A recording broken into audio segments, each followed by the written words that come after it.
दोस्तों, एक 12 साल का लड़का जो अपनी मामा की शादी में धनाधन फायरिंग करता है।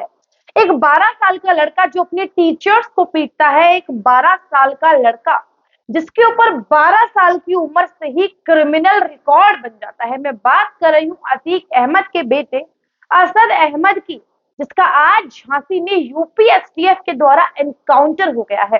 दोस्तों, एक बच्चा जो बचपन से वकील बनने के सपने देखता था, एक बच्चा जो फॉरेन कंट्री जाना पाता था, लेकिन इसी साल लखनऊ के एक नामी स्कूल से 12वीं पास करने के बाद उसका वो सपना सपना ही रह गया, क्योंकि रिकॉर्ड था क्रिमिनल का। तो बाहर कैसे जाए?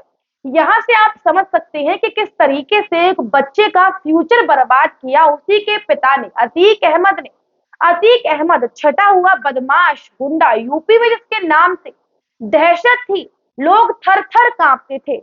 उस अतीक अहमद का कल वीडियो वायरल हुआ और कहता हुआ सुनाई दिया गया कि इस देश की सरकार ने ठान लिया है, मिट्टी में मिला देंगे। और अब मिट्टी में तो मिला ही दिया है, अब केवल रगड़ा जा रहा है। ये वीडियो कल का था और आज का जो वीडियो सामने आया है अतीक अहमद का, सर पकड़ के रोने लगा जैसे ही बेटे के एनकाउंटर की खबर सामने आई। साबरमती जेल से शिफ्ट किया गया प्रयागराज। प्रयागराज में सुनवाई के दौरान कोर्ट में ये जैसे खबर पहुंची कि असद अहमद का एनकाउंटर हो गया है, पूरी अदालत में तालियों की गड़गड़ाहट सुनाई दी।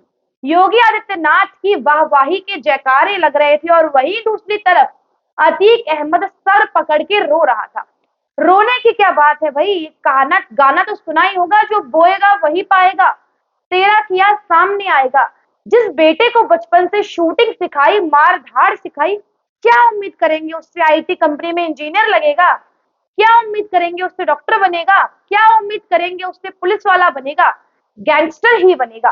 और सबकी नजरें इस असद अहमद पर तब पहुंची जब 24 फरवरी को एक वीडियो वायरल हुआ उमेश पाल हत्या का, जिसमें 6 आरोपी थे, सारे अतीक अहमद के परिवार के।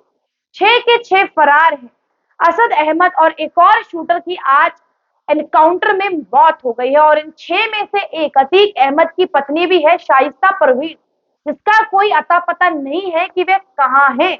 ये पूरा एक परिवार ऐसा है। अतीक अहमद के 5 बेटे हैं, 5 में से 2 बाल सुधार गृह में हैं, एक लखनऊ जेल में है, एक प्रयागराज जेल में है और तीसरा बीच का बेटा असद अहमद आज मार गिराया है।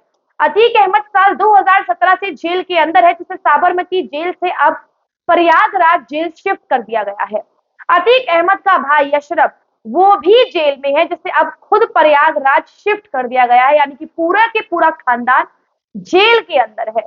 इतना दहशत था इस अतीक अहमद का कि जज सुनवाई करने से पहले अपनी बदली ले लेते थे, सीट छोड़ के भाग जाते थे। और आज वही अतीक अहमद है जिसे लेकर यूपी के वकील गुस्सैल होकर कहते हैं कि इसे हमारे हवाले कर दो, इसका फैसला हम करेंगे। यानी कि बाबा का जब से डंका बजा है यूपी में, सभी के मन से माफियाओं का डर खत्म हो गया है। और जिस तरीके से योगी आदित्यनाथ ने संसद में खड़े होकर वादा किया था कि इन माफियाओं को मिट्टी में मिला देंगे, आज मिट्टी में मिलाकर दिखाया है।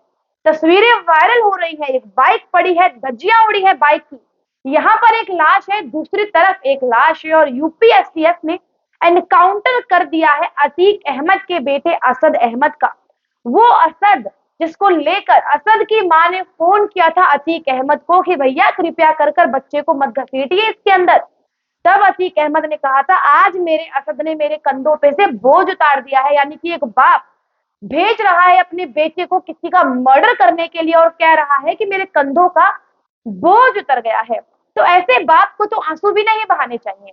असद अहमद का जो एनकाउंटर हुआ है उसमें सबसे बड़ा हाथ यूपी पुलिस का है, यूपी एसटीएफ का है, योगी आदित्यनाथ का है और चौथा खुद उसके बाप का है। जिस बाप ने बचपन से अपने बेटे को गुंडागर्दी, खून खराबे में ढकेला हो, उसे रोने का भी अधिकार नहीं है। एक बच्चा जो लॉ पढ़ने का सपना देखता था, जिसके हाथों में बंदूक थमा दी गई। बच्चा जो देखता है वही सीखता है, जो बचपन से देखा वही सीखा। और आज उसका रिजल्ट है कि लाश पड़ी है झांसी की सड़क पर। तो ऐसे में क्या उम्मीद करी जाएगी कि बच्चे हमारे पायलट बनेंगे? जो बने हैं आपके बच्चे सही बने हैं। 2 बच्चे बाल सुधार गृह में हैं। आप इमेजिन कीजिए, इसी साल 12वीं पास करी है, तो उस बच्चे की उम्र कितनी होगी जो आज मिट्टी में मिल चुका है और मिट्टी में मिलाया है खुद अतीक अहमद और उसके परिवार ने। वो अतीक अहमद जो 5 बार एमएलए रह चुका है, 1 बार एमपी भी रह चुका है, चुनाव लड़े हैं, सरकार का फुल सपोर्ट मिला है, जिसे पूरा पूरा आश्वासन दिया जाता था कि भैया तुम्हारा तो कोई बाल विवाह का नहीं कर सकता है। इतना खौफ अतीक अहमद का, इतना खौफ। किस तरीके से उमेश पाल जो एक लौते गवाह थे, राजू पाल की हत्या के मामले में मार दिया गया। राजू पाल को मार दिया गया क्योंकि पता था हमारा कुछ कोई बिगाड़ ही नहीं सकता है। जब पहले एक बार दहशत बढ़ा अतीक अहमद का, एनकाउंटर के ऑर्डर आए, लेकिन इतना प्रेशर पॉलिटिकल के नहीं एनकाउंटर हुआ। अतीक अहमद नंगा नाच कर रहा था यूपी में दहशत का, गुंडागर्दी का। लेकिन धन्य है सपा, धन्य है बसपा जिसने ऐसे गुंडों को पाला पोसा पनाह दी। लेकिन धन्य है अब योगी आदित्यनाथ जिसने इन माफियाओं को मिट्टी में मिला दिया है। दोस्तों, योगी आदित्यनाथ की जो कार्यवाही है, इसके तुरंत बाद योगी आदित्यनाथ ने एक मीटिंग बुलाई।